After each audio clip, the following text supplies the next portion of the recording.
Отсуство на политичка култура, но и изгубена врска со граѓаните на сметка на грижа за сопствените интереси. Главно ова се забелешките на јавноста за македонските пратеници. На овие теми вечерва зборуваме со спикерот Африм Гаши, а исто така разговараме малку и за односите во владината коалиција и за другите политички активности. Останете со нас. Господине Гаши, добар ден. Одамна не сме се виделе, не сте биле гостин во Агенда 35, барем не од оваа позиција од која што сте сега. Ќе почнам со она што е најактуелно. Имавте еден прилично бурен ден вчера. Емисија ја снимаме во среда, ден после протестот на родителите од загинатите деца од Кочани. Дали после преспана ноќ сметате дека беше грешка што не ги примивте внатре? Рековте и дека некои се обидуваат политички поени да ќарат. Како го доживеевте тој ден?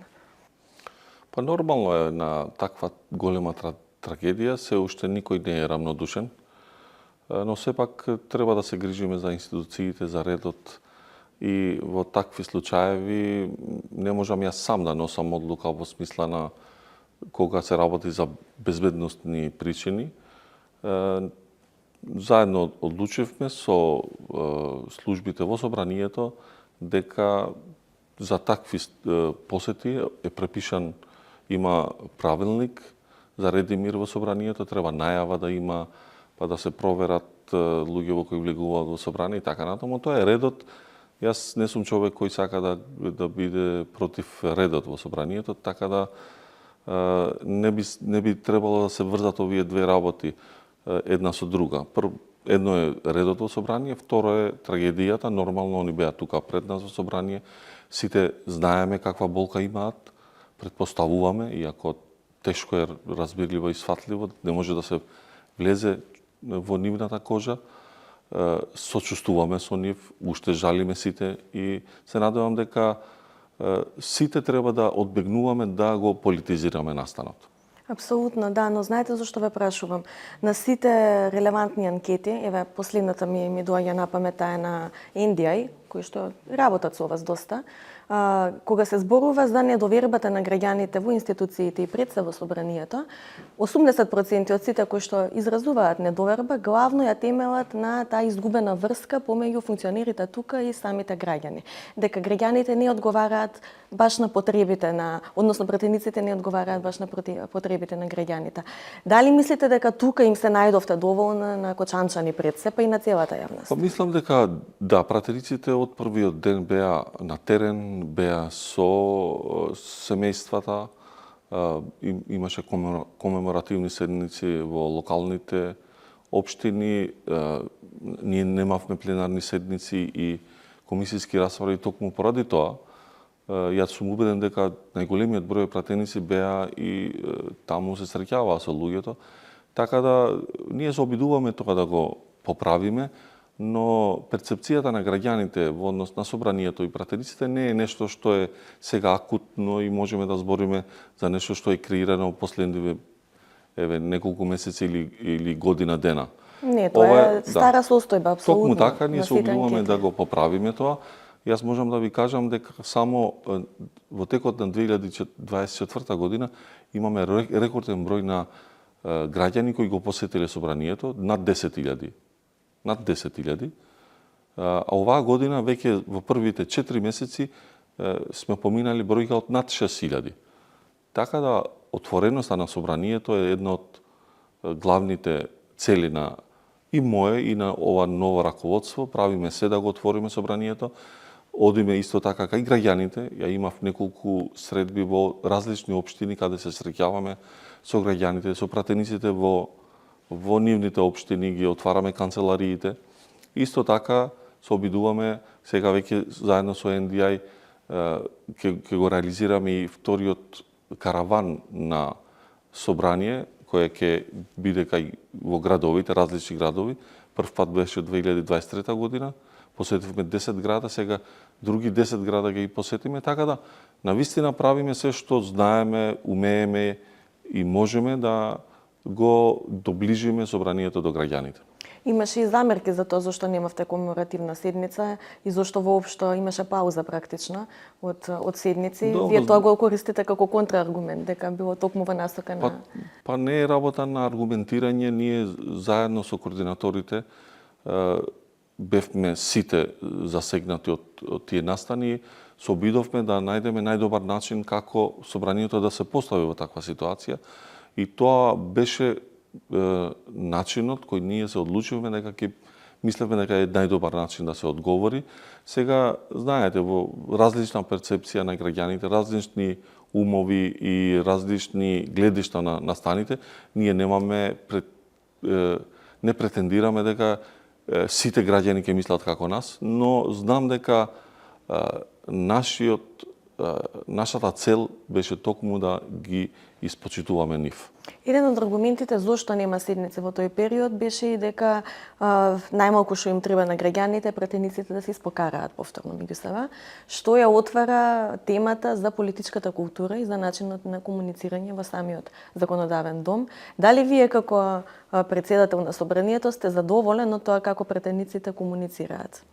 Баш во последниот период имаше и доста, би рекла, скандали на оваа тема, каде што навистина непримерен говор се користи од разни пратеници. Токму така. Јасно е дека политичката култура во нашата држава не е во задоволително ниво и се обидуваме таа перцепција да промениме не само со празни зборови, туку имаме конкретни примери како тоа би го направиле. Веќе неколку спредби сме направиле со сите пратенички групи, со координаторите, заедно со NDI. Во Комисијата за деловнички имунитетни прашања разговараме за носење нов кодекс. Но, како и за првото прашање, и овде зборуваме за перцепција и култура која е изградена последниве 3 децении. Знаеме дека не можеме да имаме квантен скок, но дека сме убедени и уверени дека ќе ги подобриме односите, во тоа немам никаква дилема. Јас од првиот ден, можеби првата реченица во спикерското место ми беше да го почитуваме етичкиот кодекс. Правам се што можам како председател на собранието да ги зближам, да интервенирам на време, да не се креваат тензии и мислам дека во тој дел сите пратеници сваќаат дека имам неутрална позиција и тоа е што можам јас да го дадам како председател на собранието, но сепак вкупната политичка култура е збир на сите наши односи меѓусебни помеѓу пратениците, пратеничките групи и не само во собранието, затоа реков воопшто во државата, каква е политичката реторика, култура, како се однесуваме едни према други и така се креира перцепцијата и за нас како пратеници и како политичари. Да, ги споменавте пратеничките групи, во собранието имаме партии практично. Колку е важно во самите партии да се отвораат овие теми, вие доаѓате од партии, колку мислите дека доволно се зборува за промена на јавниот дискурс? Навистина на граѓаните им е прекуглава од безобразни пресметки политички. Токму тука е одговорот. Точно го поставувате прашањето, одговорот е мораме да го решиме тоа во нашите матични партии. Јас знам дека од првиот ден, кога сме формирале партијата, не дозволуваме речник кој е навредлив за никого. Особено за жените, затоа што тоа е уште по-ранлива категорија во однос на политичкиот живот, како што знаеме сите. Но воопшто сме наметнале еден стандард кои може да се кажат различни работи, нормално е да имаме различни мислења, но начинот како ќе се каже тоа е многу, многу битен. И тоа влијае врз севкупните односи во државата. Понекогаш луѓето мислат дека тоа е споредна работа, политичка култура, политичка реторика, но верувајте ми, јас сум убеден и тоа е докажано во понапредните демократии дека тоа е предуслов за развиена демократија. Ние целиме кон тоа и јас сум убеден дека мораме да го направиме тоа, можеби и во делот на едукацијата, додека сме на училиште, да имаме едукација како зборуваме јавно, но и во политичките партии кои веќе се активни чинители во политичкиот живот, мораме тука да бидеме внимателни како ја градиме таа политичка култура, затоа што тие луѓе кои доаѓаат од партиите токму во собраниските столчиња, а исто така седнуваат и пред вас како новинари, обраќајќи им се на јавноста со таа политичка култура. Да, апсолутно и медиумите тука си имаат улога. Затоа и толку време посветив на ова прашање, затоа што навистина јас мислам дека е многу важно. Го споменавте и едукативниот систем во многу современи демократии, токму културата на говор, јавното говорење е дел од самите училишта, па можеби како оваа идеја што ја споменавте, можеби повеќе можете да ја размислите и да се обидете да ја туркате низ системот. Јас одамна го мислам ова и мислам дека навистина ни треба концепт нов во образованието кој ќе се темели на овие вредности, прво на зголемување на квалитет на образованието, но и во делот на подигнување на севкупната култура на однесување, но исто така и на јавниот говор. Ги споменавме партиите. Колку е важен интегритетот како дел исто од политичката култура? Она што честопати им се забележува на пратениците дека се гласачки машини и дека гласаат исклучиво по налог на партијата. Навистина е многу голема реткост да сретнеме пратеник кој што постапува спротивно од насоките дадени во штабот и кој што гласа, например, поинаку од пратеничката група. Колку тука мислите дека има простор за работа и граѓаните колку се со право разочарани што нивните граѓани, нивните граѓански представници ги избираат партијата пред самите нив? Па исто така, ова е трето прашање кое е врзано едно со друго и одговорот мораме да го бараме токму во таа перцепција и култура која е градена од почетокот на нашиот демократски живот во 90-тите години, кога станавме независна држава и кога стапивме во плурален демократски свет. Се обидуваме и ова да го поправиме со новиот деловник. Значи се обидуваме да ја поправиме перцепцијата дека собранието не е гласачка машинерија.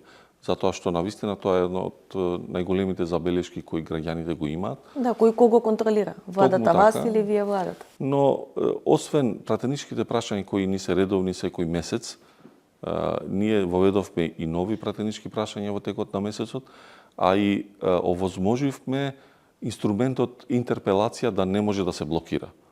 И гледате, и вчера имавме една таква интерпелација, министрите, веќе пола влада одговараше пред пратениците на интерпелација. Интерпелацијата е силен инструмент на контрола на собранието врз владата. Цел ден пратениците да ве напаѓаат, да ве критикуваат, не е лесна работа и секој министер знае дека кога ќе седне на таа клупа нема да биде сеедно.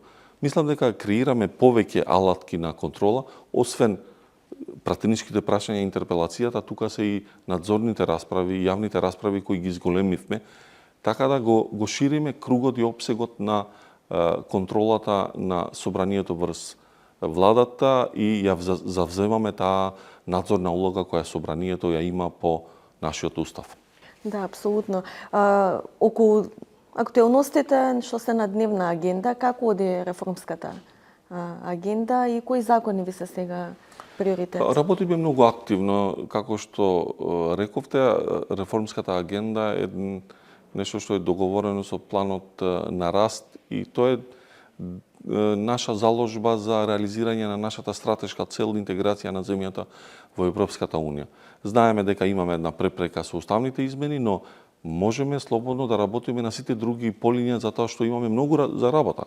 Така да мислам дека и владата и собранието се многу активни во овој дел и неслучајно бевме првата држава која ја зема првата транша од 52 милиони евра од Европската комисија токму заради реализација на првиот дел на сетот на закони кои требаше собранието да го доносе и одредбите кои владата ги носеше во однос на препораките од Европската комисија.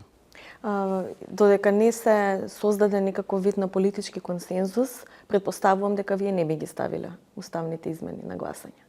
Нормално, уставните измени треба да ги гласаме за да успеат, а не за политички театар и замаглување на јавноста. Се обидуваме да најдеме... Да прашувам затоа што имаше и такви повици од дело и до експертската јавност дека ние можеме да се завршиме домашната задача со просто ставање на дневен ред на тој пакет. Беа ставени 2023 година, почна процедурата и се заглави. Не мислам дека е тоа добар пристап. Треба да работиме интензивно и се работи на сите полиња. И ние како собрание ја развиваме парламентарната дипломатија. Знаете дека последниве 7-8 месеци ги посетивме главните престолнини во Европа, и Париз, и Берлин, и Стокхолм, и Брисел, и бевме и во седишната на НАТО и на Европската унија. Исто така ни доаѓаат гости, работиме интензивно на ова.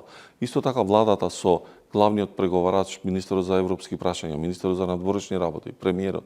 Мислам дека работиме да ги убедиме нашите пријатели дека е вистинско време да ни помогнат да ја преминеме оваа препрека за да ги изгласаме уставните измени. Ние немаме против да ги изгласаме уставните измени, како што е со францускиот предлог, но сакаме гаранција дека тоа нема да се повтори, да немаме други прашања во однос на идентитетот кои би не заглавиле повторно, а така би ја изгубиле довербата целосно во процесот. Како што и рековте веќе пред овој разговор, довербата на граѓаните веќе е на работ и треба да бидеме многу внимателни какви чекори превземаме, да не ја изгубиме таа мала позитива која имаме во балансот на граѓаните кои се за Европска унија и кои се веќе стануваат евроскептични.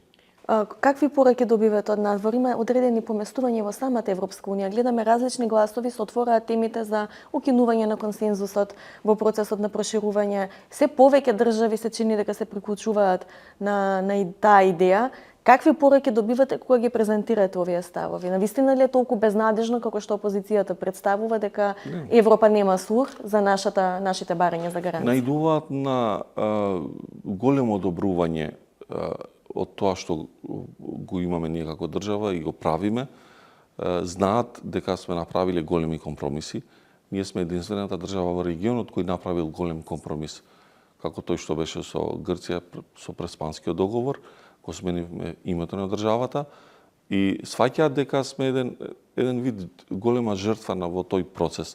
Сакаат да ни помогнат, имаат разбирање, но и дело што го спомнавте вие дека се обидуваат да направат реформи во самата Европска унија за тоа како ќе се донесуваат одлуките и не само по однос на проширувањето, туку и донесувањето на одлуки по нивниот буџетот на Европската унија, како се донесува и други побитни теми во Европската унија. Има дебата, но има разбирање и за нас и се обидуваат да ни помогнат. Мислам дека сме на добар пат, ќе ни треба време, трпение и напорна работа. Има ли вистина во стравовите или во заплашувањата што ги шири опозицијата дека можеме да дојдеме на рап на етнички конфликт, нова прашање? Дека албанските граѓани кај нас нема едноставно да бидат трпеливи? Не се сложувам со оваа констатација и треба да работиме, но не треба и да ја занемариме воопшто. Мислам дека треба да работиме. Пред се јас сум убеден дека главен столб на стабилноста на оваа држава се меѓуетничките односи.